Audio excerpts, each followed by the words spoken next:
Danny, tough 3 games in a week. How have the players recovered, ready for the Port Vale game?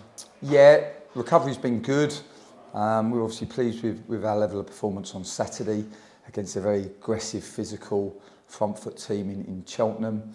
Proud of the way that we stood up for ourselves and the way that we competed. I don't think we made too many friends, but I make no apologies for our intensity, for our determination and for our competitiveness. Of course, they naturally when they lose to little old Colchester, will deflect and use deflection. It's the oldest one in the book. You either blame injuries, you blame the referee, or you blame the opponent. But for us, we're focused on what we're trying to do. We're really proud of our efforts, and I think the way we celebrated. Absolutely, we were really pleased to win. I think only one team have won there in 17 games. So for us to go there and compete as well as we did, and earn the right, and then find the control and then the rhythm in the game, and play as well as we did second half. Yeah, we were really pleased with that. Really proud of that. So a good win. I think it's always easier to recover after you win, for sure.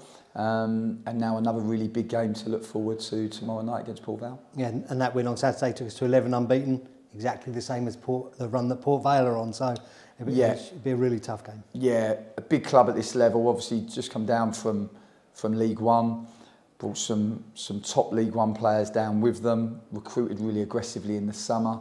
Obviously, signed our captain for a significant fee.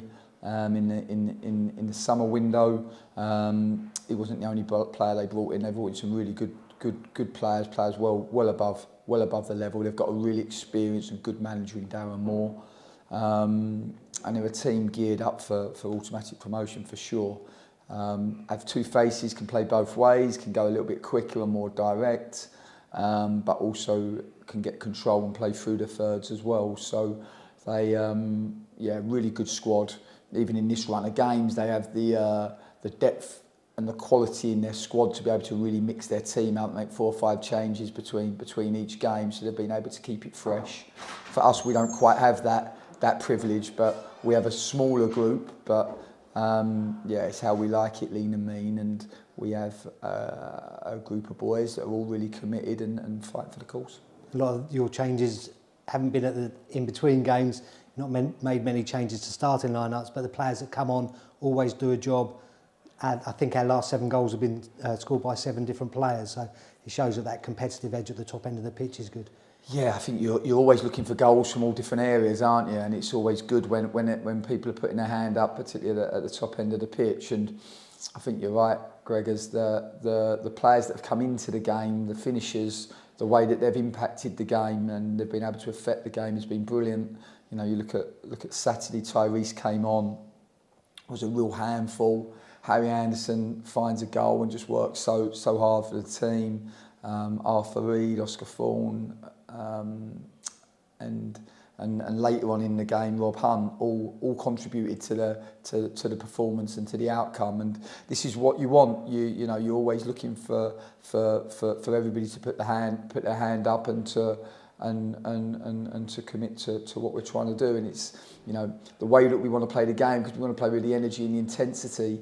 The fact that the boys can come on and carry the baton and keep that relentless effort and endeavour is very important to us. And do you think it's become more prevalent in football that those areas at the top end, especially the wide areas, are the areas that head coaches change most of the time in football? Well, I think modern day football has changed because all of a sudden you have 7 substitutes. You have the opportunity to make 5 changes in a game, and of course, I suppose the speed and the pace that the game is being played at means that you need those reinforcements in game, and particularly I think for us and the way that we want to play, because we want to defend early and we want to high press and we want to get after the opponent. It requires a high level of energy output from the players at the top end of the pitch. So yeah, for us to be able to play with that relentlessness through the 90 minutes, yeah, of course we need to make sure the cavalry are there and supporting the boys that start. And I say it to the group all the time. For me, it doesn't matter.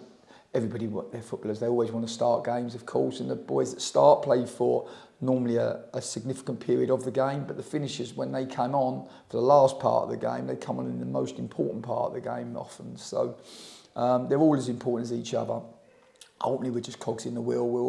We all understand how the wheel turns fast and what we have to do as individuals to make sure that the wheel turns fast and turns consistently fast. And credit to the players, because they've just been really focused, really committed, and really together. And normally when you get those qualities, then you're able to find a good level of consistency.